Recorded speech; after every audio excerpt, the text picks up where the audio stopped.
সেসব কাজে ব্যাপৃত না রেখে কুবেরকে কেন সেই বিপদের মধ্যে টেনে এনেছে?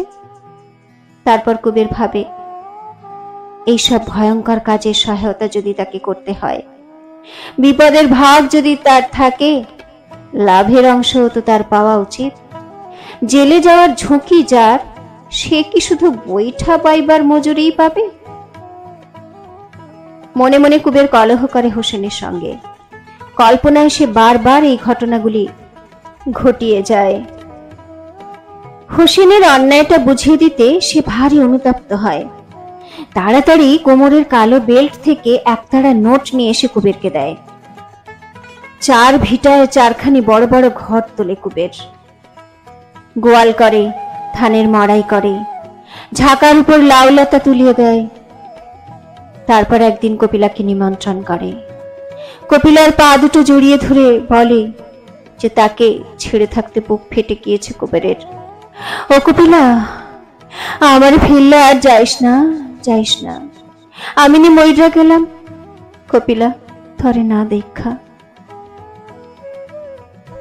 কেতুপুরে ফিরে কুবের এক আশ্চর্য সংবাদ শুনল। প্রীতমের বাড়িতে চুরি হয়ে গিয়েছে। গভীর রাত্রে শীত কেটেছে চোর। ঘরের কোণে কোথায় প্রীতম মস্ত একটি ঘটি ভরে টাকা পুঁতে রেখেছিল। চোরের তা জানবার কথা নয়, তবু সেইখানটা খুঁড়েই ঘটিটা চোর নিয়ে গিয়েছে। টাকার শোকে বড় কাতর হয়ে পড়েছে প্রীতম। চুরির ব্যাপারে রাসুকেই সে সন্দেহ করে। রাসু নিজে শীত দিয়েছে এ কথা সে স্পষ্ট বলে না, তবে চোরের সঙ্গে রাসুর যে যোগ আছে তাতে প্রীতমের সন্দেহ নেই। ঘরের লোক বলে না দিলে ঘটির সন্ধান চোর পেত কোথায়? প্রীতমের গালাগালিতে রাসু কখনো রাগ করেনি, কিন্তু এবার চুরির অপবাদ দেওয়া মাত্র প্রীতমকে আচ্ছা করে কড়া কড়া কথা বলে এসে চলে গিয়েছে। এটাও বড় সন্দেহজনক। চুরির অপবাদের জন্য যেন নয়, টাকার সঙ্গেই যেন সে গিয়েছে। এতদিন গেল না কেন তবে? প্রীতমের যতদিন টাকা ছিল। কুবের খবর নিতে গেলে প্রীতম কেঁদে কেঁদে চোর, রাসু ও বিশ্ব সংসারের বিরুদ্ধে তার নালিশ জানাতে লাগলো। হায়, তার সারা জীবনের সঞ্চয় 7-20-13টা টাকা কোথায় আছে তার সেই পলাতক পুত্র? বুড়ো বাবাকে মনে করে কবে সে ফিরে আসবে সেই আশায় প্রীতম যে টাকাগুলো জমিয়ে রেখেছিল, সে কি চোরকে দেবার জন্য, লক্ষ্মী ছাড়া রাসুর পেটে যাওয়ার জন্য? কুবের বলল, রাসু জানলো কি বা কই থুইছিল ঘটি? তা কি প্রীতম জানে? যে শয়তান মানুষ রাসু, কেমন করে যেন টের পেয়ে গিয়েছে ঘটিটা কোথায় পোঁতা ছিল। রাসুর অসম্ভব কাজ নেই, ঘটির সন্ধান করতেই হয়তো সে এসেছিল প্রীতমকে সেবা করবার ছলে। সারা দিন ঘরের মধ্যে ঘুরত রাসু, একন ওকন করে বেড়াতো, আর তীক্ষ্ণ দৃষ্টিতে মেঝের দিকে চেয়ে কি যেন খুঁজত। তখনই সন্দেহ হয়েছিল প্রীতমের। হায়, তখন যদি সে সাবধান হতো। কুবের বিশ্বাস করল না রাসুর অপরাধ। ঘটি কোথায় পোতা ছিল তাই যদি রাসু জানবে, চোরের সঙ্গে যোগ দিয়ে টাকার সে ভাগিদার জুটাবে কেন? নিজেই তো অনায়াসে চুপি চুপি ঘটিটা সরিয়ে ফেলতে পারত। তারপর গর্ত বুঝিয়ে লেপে মুছে ঠিক করে রাখলে কতকাল পরে প্রীতম টাকা চুরির কথা টের পেত? ঠিক ছিল না। শীত কাটবার হাঙ্গামা রাসু করতে যাবে কেন? চৌকিদার থানায় খবর দিয়েছিল, পুলিশ এসে চুরির তদন্ত করলো। পুলিশ দেখে কুবেরের বুকের মধ্যে কাঁপতে আরম্ভ করে দেয়। হোসেন মিয়ার সঙ্গে এবার নৌকা যাত্রা করে এসে পুলিশের জন্য চিরন্তন স্বাভাবিক ভীতিটা কুবেরের অস্বাভাবিক রকম প্রখর হয়ে উঠেছে। পুলিশের কাছে প্রীতম অম্লান বাদনে বলে দিল রাসুকে সে সন্দেহ করে। রাসুকে অনেক জিজ্ঞাসাবাদ করা হলো, তার ঘরখানা খুঁজে দেখা হলো। তারপর রাসুর হাতে হাত কড়া না দিয়েই পুলিশ চলে গেল। না, রাসুর বিরুদ্ধে কোনো প্রমাণ নেই। পুলিশ চলে গেলে প্রীতমের বাড়ির সামনে দাঁড়িয়ে অনেকক্ষণ রাসু যা মুখে এলো তাই বলে প্রীতমকে অভিসম্পাত করলো। শুনে কে বলবে প্রীতম তার মামা। তারপর একদিন সকালে কুবেরের কাছে এসে রাসু জিজ্ঞাসা করলো, কবে বিয়া দিবা?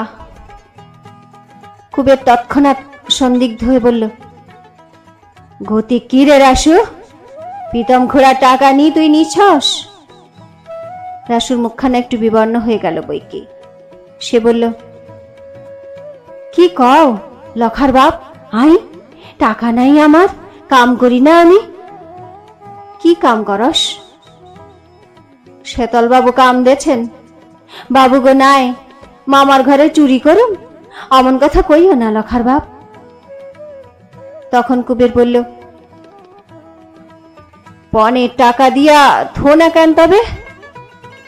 রাসু বলল, দিমু, কবে বিয়া দিবা কও? গোপী সেরে উঠছিল। এখনো সে ভালো করে হাঁটতে পারে না বটে, তবে ক্রমেই পায়ে তার জোর হচ্ছে। মাসখানেক পরে বিবাহ তার দেওয়া যায়, কিন্তু বিবাহের আগে টাকা কুবেরের পাওয়া চাই। মেয়ের গায়ে ওঠা চাই গহনা। রাসুর মুখের কথায় নির্ভর করে থাকবার পাত্র সে নয়। যথাসময়ে টাকা ও গহনা দেবার প্রতিজ্ঞা করে রাসু বিদায় নিল। প্রতিজ্ঞা করল সে অবলীলাক্রমে। রাসুর যেন টাকার ভাবনা শেষ হয়েছে বাবুদের নৌকায় কাজ পেয়ে। সে যেন বড়লোকই হয়ে গিয়েছে। টাকা ও গহনার কথা শুনে একদিন মুখে তার কালিমা ঘনিয়ে এসেছিল। আজ সে নির্ভয় নিশ্চিন্ত।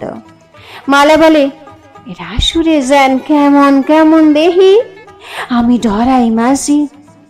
কুবের বলে, ডরাইয়া কাম নাই তার। হ্যাঁ বলে মালা অবাক হয়ে থাকে। কুবের গোপীকে ডাকে। লাঠি ধরে হাঁটতে পারে গোপীকে। গোপী কষ্টে উঠে দাঁড়ায়, কষ্টে দুই এক পা হাঁটে। কুবের তীক্ষ্ণ দৃষ্টিতে চেয়ে দেখে বলে, সারব গোপীর মা, খাস আর সারব পাও খান গোপীর। রাসুর লাগে কেন দিব বিয়া? কইলা যে রাসুরে? কুবের একগাল হাসে, বলে, থুনি মাইয়া লোক গোপীর মা, বোঝোস না, রাসুরে হাতে থুইছি। পাও যদি না সারে মাইয়ার, রাসুর লাগেই দিব। আর সাইরা যদি যায় গোপীর মা, পাও খান যদি সাইরা যায় গোপীর। মহোৎসাহে কুবের গোপীর হাঁটুতে হাসপাতালের দেওয়া ওষুধ মালিশ করতে থাকে। জোরে জোরে ঘষে কুবের, ব্যথায় গোপী কাতরায়। কুবের ধমক দিয়ে বলে, চুপ থাক, চুপ থাক, জোর জোর না দিমু তো সারবো কেন? মালিশ করতে করতে থেমে গিয়ে হাঁটুটা সে টিপে টিপে পরীক্ষা করে দেখে। বলে, ফুলা কমে নাই গোপীর মা? হ, কম যেন লাগে। বলে মালা উৎসুক চোখে গোপীর পায়ের দিকে চেয়ে থাকে। অনেকক্ষণ পরে সলজ্জ ভাবে বলে, মনে সাজ ছিল মাঝি, কম? হ। এমন ভাবেই ভনিতা করে মালা। মালার তামাটি মুখখানা একটু রাঙা দেখায়। আস্তে আস্তে সে জিজ্ঞাসা করে কুবেরকে, হাসপাতালের যে ডাক্তার গোপীর পা ভালো করে দিয়েছে, সে কি মালার পাখানার কিছু করতে পারে না? একবার গিয়ে দেখিয়ে আসলে হয়, কিন্তু কিছু যদি ডাক্তার না করতে পারে, নাই করবে। মালার বড় সাধ একবার গিয়ে দেখিয়ে আসে। কুবের কি বলে? কুবের গম্ভীর হয়ে বলে, তার পায়ে কিছু হইব না গোপীর মা।